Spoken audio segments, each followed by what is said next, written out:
and break them down, make those quick decisions, that he's not hesitating. So whether or not he attacks or passes, he's doing that with more speed and pace. That's making a big difference. It will make a big difference tonight here if they want to win this one as well. Rebecca, Caron Butler here. We're talking about making a big difference, and we've seen that with the three-point shooting of the Miami Heat, going so far from 40% to 30% each game, now under 20% in the last game. Is that more so the Boston Celtics just being more engaged on the defensive end of the floor, or is that this bad Miami Heat basketball shooting from the perimeter? Yeah, Caron, I think that's a really great question, because when you look at the numbers, they have decreased in games 1 through 5. And that's really alarming for this Heat team when you consider that during the regular season, this was one of the best three-point shooting teams in the league. So these numbers need to be better. If they want to get out of this series, if they want to get into the finals, they're going to have to make some adjustments there. But I think the other thing, too, is you also do have to credit the Celtics. And Spo will be the first to say that it's not just that they're missing shots. It's that Boston has pushed them off their spots, made them uncomfortable, and taken them out of their rhythm when it comes to that three-point shooting. He said, we have to be more persistent tonight with the way that we approach that three-point game. And again, guys, they really need to fix that if they want to get out of this series. Rebecca, this is Isaiah. Jimmy Butler has been, fantastic, games 1 through 4, knowing when to apply his energy defensively and offensively. But we saw him struggle a little bit in game 5, not coming through. Did you talk to him, and what was that all about? Yeah, Isaiah, it's really interesting, too, that when you look at the first half numbers for Jimmy Butler versus the second half numbers in Game 5 the other night, there was a pretty shocking difference. And when you consider his role this season, he's a player who, in the first half of games, has chosen to get his teammates involved. You see all of the assist numbers, you see him passing the ball, making sure that everybody is playing well. This is a team with 6 players averaging in double figures. But at the same time, he disappeared in the second half of that last game, and stars up in these big moments. And so just as much as the Heat team disappeared entirely, it's also on Jimmy Butler to bring a different performance tonight. But he is all about business down here, Isaiah. I can tell you that. He's one of the players who said, for example, I'm not bringing family into the bubble. This is a business trip. I want to win a championship. So I think you can expect that he is going to come out and have a big-time game tonight. And guys, before I toss it back to you, I want to say one more thing. If this is our last game tonight and we wrap this thing up, I just want to say a big thank you to everybody in the yellow zone. I also want to say a big thank you, and I'm going to pull him into this shot, Jonathan Scott right here. Also Dave Baker, who is behind the camera now too, because guys, they have been incredible. We have had one E&G crew for all of the reporters down here. They are working every single day. So, hey, I'm not saying that Miami's going to win, but I'm saying that if they do, these guys deserve a big shot. I'm also, we obviously see Jay Scott all the time, but I'm thinking maybe he needs, an on-camera role. Jay, you look great. Rebecca, got that look. Thank you so much for taking the time to join us. You have done an excellent job down there in the bubble covering the NBA for both TNT and NBA TV. Thank you again. If this is the last we see you, and if not, then I guess we'll talk to you in a couple days, right? Yep, that's right. Thanks, Kristen. All right, we're with you until tip-off in Orlando as the Boston Celtics and Miami Heat fight to represent the East in the NBA Finals. Game 6 is next on ESPN, but our pregame coverage continues on NBA TV next.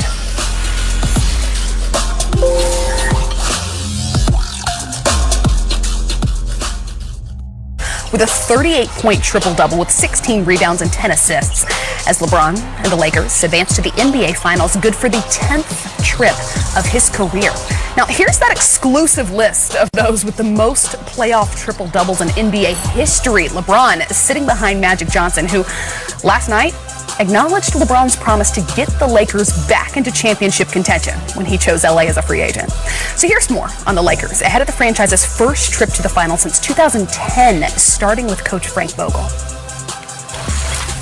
It's very rare, to reach this level. There's 30 great teams competing every year. Only 2 get to the finals, and I don't take it for granted. We have a special group that I feel very fortunate to be a part of, to be aligned with 2 all-time players in LeBron and Anthony, and with an iconic franchise. And I'm super happy for all Laker Nation.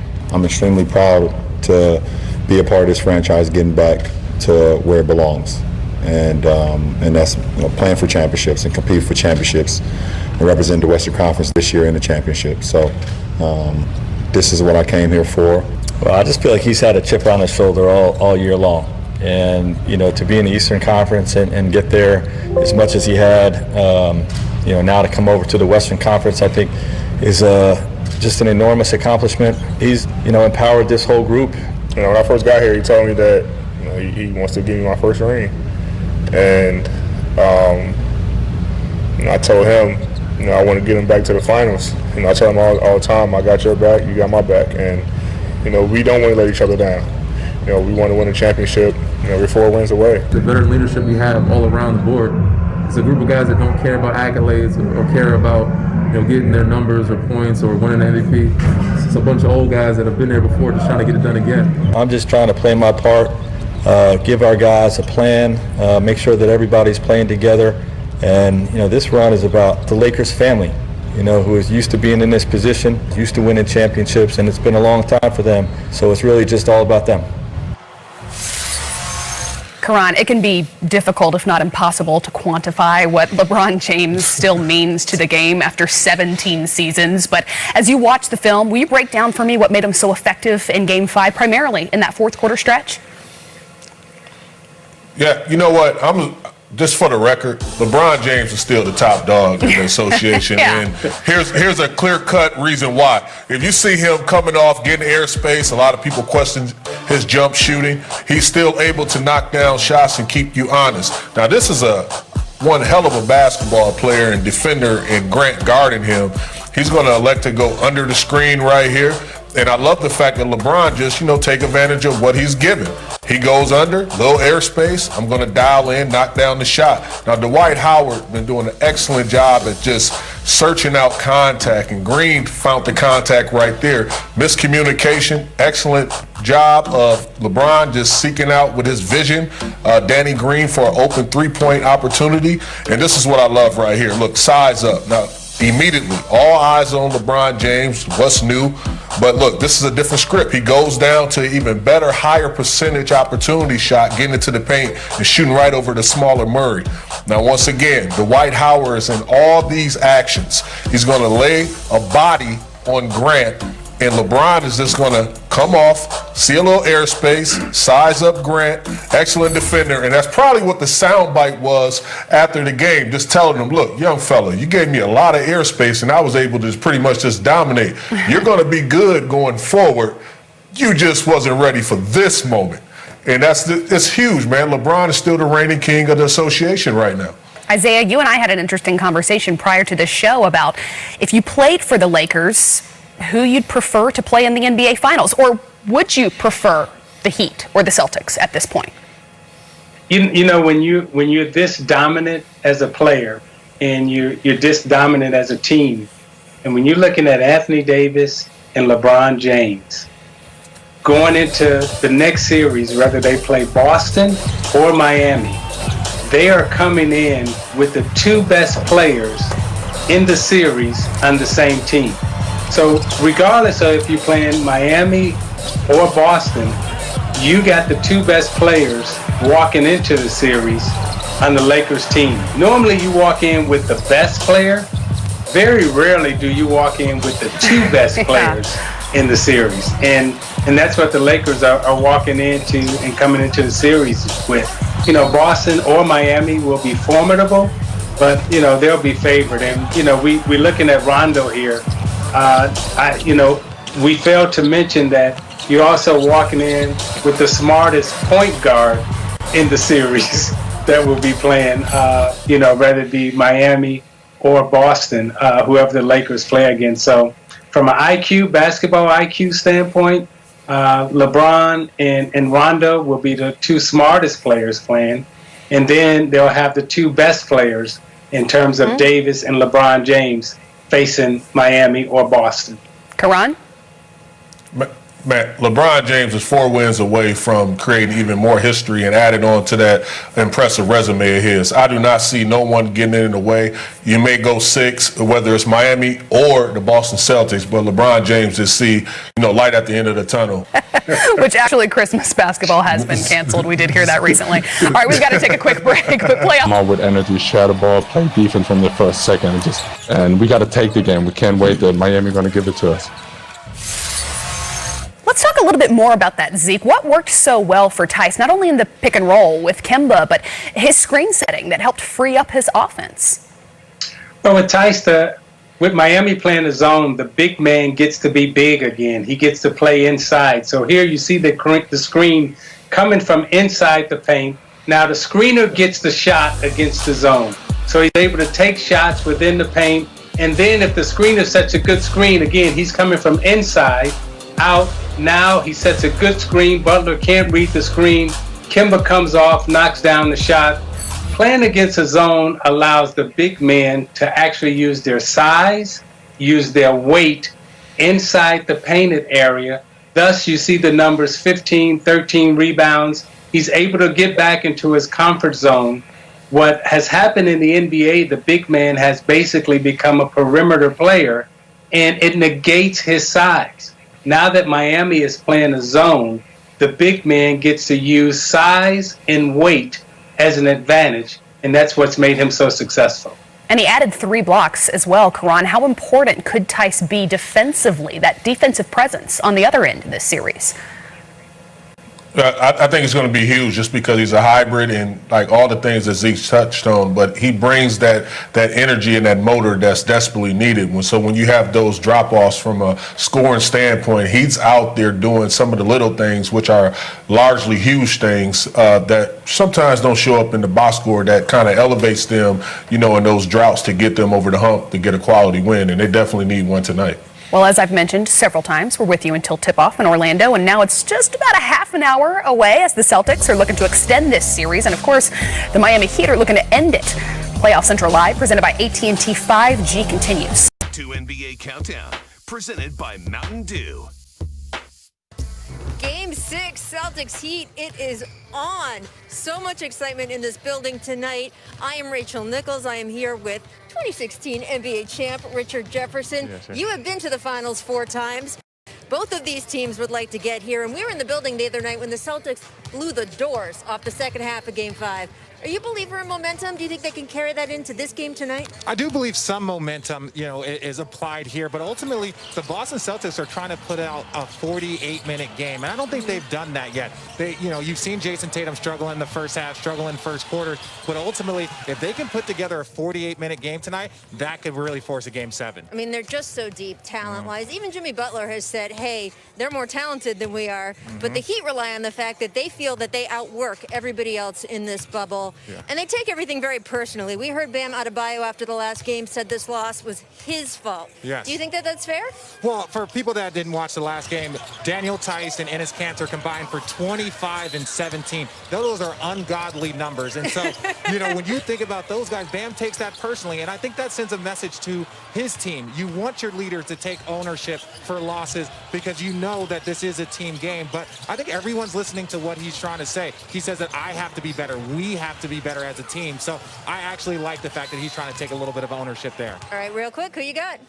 I think the Boston Celtics are going to win this game tonight and force a Game 7, and I think that's what everybody expected at the beginning of the series. I think the Miami Heat have, I don't want to say overachieved, but they have outworked the Boston Celtics to get this lead, but I think the Boston Celtics are going to fight for that 7. Interesting. All right, Maria, you heard Richard. He said Boston's winning tonight, and we're going to 7. Back to you in the studio.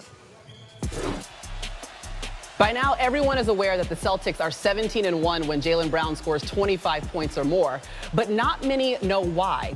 It would be simple to say that Boston wins because Brown scores more, but he is averaging 10 points more in those 18 games. And those points, they come fast. Jaylen's transition field goal percentage jumps from 59% to 73%. That is 14% improvement versus under 25-point games. Plus, the Celtics' leading scorer is Jason Tatum, but when Jaylen Brown scored his 25th point in the games they both played, Tatum's average is just under his 21st. Though the Celtics only see slight improvements in points in the paint, fast break points, and overall shooting when Jaylen Brown goes for 25 plus, all of those little improvements do add up. The Celtics average 6 more points a game overall, and that will get you to 17 wins real quick. So really, I wanted to do all those numbers so we could get prepared for this moment on the show, because wagers are about to return. Let's go, Pete. Bring it back. It's a little more interesting. All right, Yes. friendly wager number 1. Jaylen Brown, over or under 24.5 points today. I'm going over. I got over. Ooh. I got over. I'm going under. You know I got to take over Means they're because gonna they're lose. 17-1 when he goes over, and I expect the Celtics to win today. Here's a good one. Kemba Walker versus Jimmy Butler. Points, rebounds, and assists total. Who you got? I'm going Jimmy. Jimmy Buckets. Jimmy Buckets. I got to go with Kemba. He's big in games like this. Kemba. Big face Big call. in games like this. I'm going Kemba. I got to go with Kemba Walker on this. All right, last but not least, Tyler Hero. Is he a bucket? If he is, is he going to get over 6.5 buckets today? If he's a bucket. Who you got now? And according to all of y'all, he going to get over. According to all y'all, he going to have over. So y'all everybody's over, I'm under. You can't choose for them. You can't choose for them. I'm going to go over just for it. I mean, he's a bucket, right? He's a bucket. He's a bucket. I'm under. I'm going under. Oh, my God. I agree with him when he said it. I'm not mad at him for saying it. Young fella got more work to do. That's Rhea, all. you going over? I'm going over. Going over. All right. That's my man's, honey. There you go. I'm rolling with it. He with us. Okay, he with us. He with us. All right, let's run the floor. You did there. 5 minutes, we're going to hear from Marcus Smart. He's going to be hanging out with Matt Barnes because Uncle P is not allowed to leave the studio anymore. In 13 minutes, we turn up the heat. We're going to walk you through their first chance to make it to the finals with Jimmy Butler at the helm. In 24 minutes, Jay Will turns into the professor and Brixton On cloud 9. listen with all the smoke. Okay, let's talk about Marcus Smart. You say he's the glue factor, right? Yeah, I think he's an X factor. I mean, usually when he plays well, Celtics win. I mean, we know what he's going to bring to the team defensively every single night. But when he's knocking down threes and giving them that type of scoring production, they're unbeatable. He's a glue guy because he just said it. He can do 1 through 5. He said it. He's a Swiss Army knife. We mentioned the X factor earlier. The guy that when he scores 25 points, they're virtually unbeatable. The X factor is Jaylen Brown, the glue guy, Marcus Smart. I can live with that. I think everything for this team is mindset. You know, when Miami plays their zone and they want to settle and shoot a lot of threes, they fall into the trap of what Miami wants them to do. But when they attack, when you see Jason Tatum rip through, get to the rim, when you see JB, Jaylen Brown, banging it over somebody, or Marcus Smart getting the block, they're dominating the paint. They're finding that rhythm. They're playing inside out. And they get to the free throw line a ton, which they did last game. Like, that sets a different tone for this team than them just settling for deep threes. Well, listen, flat out I'm playing. When the Celtics matches the Heat's energy and effort, there you go. They're the better team. There you go. Who sets that tone then? He already said they're more talented, but they just play harder. They just play harder at times, and it shows on the court. So when the Celtics match that, they win easily. Who is the person who has to step up and set that tone in your? Well, Marcus sets the tone, but the other guys got to follow consistently every night with that effort. And I got to just say this name out loud. Gordon Hayward shooting 23% since he returned to the lineup from 3. They're going to need him to play as well. But I agree with you. Like, Marcus Smart's role is a unique one because he's also a great playmaker. We look at him as a defensive tenacity only contributor to the team. But he's averaged over 9 assists the past couple of games. I'm with you. Marcus Smart can't guard everybody on the court. I mean, he's going to start getting tired eventually, too. So that's Like, this is the next gear, Paul. Like you were the truth in Boston, right? Like, you would also guard opposing team. You would take on that challenge, right? So for Jason Tatum, Jaylen Brown could do that. Like, this is the time where they need to find that extra energy level, that next level energy-wise, to do it on both ends of the floor consistently, because they need to all collectively be on that page. I honestly feel like the only player we should be saying is Jason Tatum, because I think we all feel the same way when we're in the green room. When he's hitting shots, we're like, Celtics win. Like, every single time. If he feels good, if he's feeling confident. And he's done something, Paul Pierce, that only you've been able to do over the last 25 seasons as an NBA player. That scored 30 points in an elimination game in Celtics history. How about that? So I feel like that's the guy. I need to know the story behind that 46. Talk to me about that 46. Oh, that was versus Philadelphia, Allen Iverson and them, Game 5 closeout. A lot of people don't even know about this game. So all you youngsters, you millennials, go to YouTube when you want to start talking stuff. And hold on. Give me the story behind that 42. Smoke them if you got them. 42 was 2008, Game 7 versus Cleveland Cavaliers and LeBron. I mean, so know your history, guys. Know your history before you start coming at the truth. Do your research. There you go. Preach. What you're saying is you were always a bucket. I'm a bucket. Yeah, you want to get somebody that? I was a bucket. Come on, man. I want to hear all So that. we had to do the distinguishing factors. Like, so we know people like Harden, KD, all-time great players, Kyrie, the buckets. But then there's 9 all-star players like Lou Will, Jamal Crawford. You got to give them their category as well. Man, let the young fella breathe, man. Y'all coming down on him so hard. No, he had a moment. That's what they've been calling him for the longest of time. He gets buckets. Tyler Hero gets buckets. He knows he has a long way to go. You got to earn a nickname that I'm a bucket. You know what I'm saying? Look, it's not he's a good player. He's a really good player. What T.J. Warren was doing is T.J. Warren, okay, he a bucket. Look, I promise we're going to get to Tyler Hero and the Heat in the next segment. We're going to walk through it, but I really want to get to the bottom of how the Celtics keep from going home and leaving the bubble at this point, because their backs are up against the wall again. Is it defense? The last time we sat out here, Paul, Uncle P, you were like, it's all defense. The Celtics have not been playing in this year. I just said it. They got to match and surpass Miami's energy and effort. Period. If you see the Celtics out there playing just as hard or harder than Miami Heat, the talent will take over. They're going to need their glue, which means Marcus Smart has to make 5 threes. He also has to get 9 assists and have low turnovers. Usually when that happens, he's also going to take 2 or 3 charges. That's why I believe the Celtics are going to win tonight. It's the glue guys. Look, Jason Tatum, obviously, games like this are built for stars, right? Jason Tatum needs to have a big game. Jaylen Brown, big game. The stats prove that. But Marcus Smart, somebody people don't get a lot of credit to last night, and I know he hasn't been great defensively, Daniel Tice, right? He made shots in the middle of that zone. He set screens where he actually hit people, got people open. He did a lot of the dirty work that we don't like to obviously glamorize as much as Jason Tatum or Jaylen Brown. And if we was going to say the Celtics had a weakness, it would be at the 5. And that's why Bam said he struggled, because those 2 guys can't be as dominant, Tice and Cantor, the way they were in the previous game. What did you guys feel like was the difference between the first half and the second half? Because we saw the Celtics come out in the third quarter, 20-5 run. It looked like a completely different team last game. This is why we should just listen to you, because you already said it. Jason Tatum. Like, he can't be going the first half and having 0. Like Paul, what'd you do? Text him at halftime? I know how this works. What's going on at halftime? No, he understands the moment. He's been here before, and he want to get past this moment and take the next step. And that's what I saw from him in the last couple games. Well, we did hear that Kemba Walker, he was the guy in the locker room that settled everyone down and that everyone was listening to. We heard Jaylen Brown talking about that after the game. Jimmy Butler, on the other hand, he's trying to make it to the NBA Finals for the first time in his career. And we know that he and this Heat culture are more than capable of making it happen. Big Face Coffee. Get out that checkbook, Paul. Invest. Make it happen. We got you an investor. Big Face Coffee is thriving. All right. Welcome to NBA Countdown, presented by Mountain Dew. And when you hear the voice of MC Light, you know what time it is. Welcome to NBA Countdown, live from the Seaport District at Pier 17, brought to you by Chase. We have all cleared our throats because we are prepared for Game 6 Celtics Heat. Uncle P, you look fresh in your forces. These must be an elimination game outfit for you. Yeah. Wow. Celtics might need They might need them, so he had to put his sneakers on. Y'all gonna be all right today, Pierce. Right. Want to rumble with the B, huh? Queen B. Want to rumble with the B, huh? Queen B is here. Maria Taylor. We got Jalen Rose I'm looking little brother, extra I'm little crispy. brother, We got I'm little everyone's brother. little brother. Yeah. He might show up and teach us something today. You might wear socks next time. Nope. European ankles today. You see it.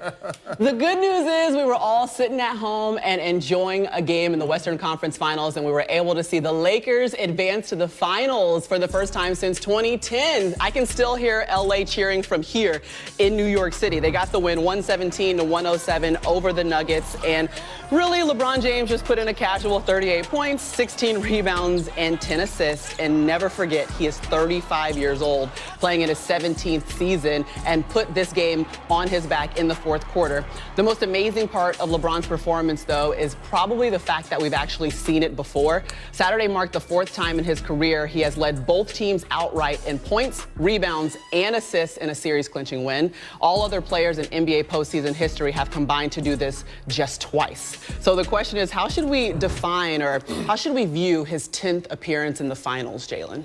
LeBron has been Santa Claus because he's delivered like on Christmas morning. Since we have somebody that's one of his rivals up on the set, cover your eyes on Christmas morning, Paul Pierce. 10 finals appearances, 6 unassisted baskets in the fourth quarter, 5 different coaches, 4 regular season MVPs, 3 finals MVPs, doing it in 2 facets of life, on and off the floor. 1 championship ring. The Lakers are getting it this year. Lake Show fans, get ready to celebrate. This is just a formality. LeBron James is delivering this season, Jay Will. I think if he wins a title, this will be his greatest / most controversial title he's ever won in his career, right? I say greatest because we all know that in order to win, it's just not what you do on the court, it's what you do off the court. Think about everything he's had to deal with this year. Kobe Bryant passing away, right? Stepping up, being that figure for the Lakers, going through a pandemic, taking 3.5, 4 months off from basketball, dealing with social injustice happening during that time, being a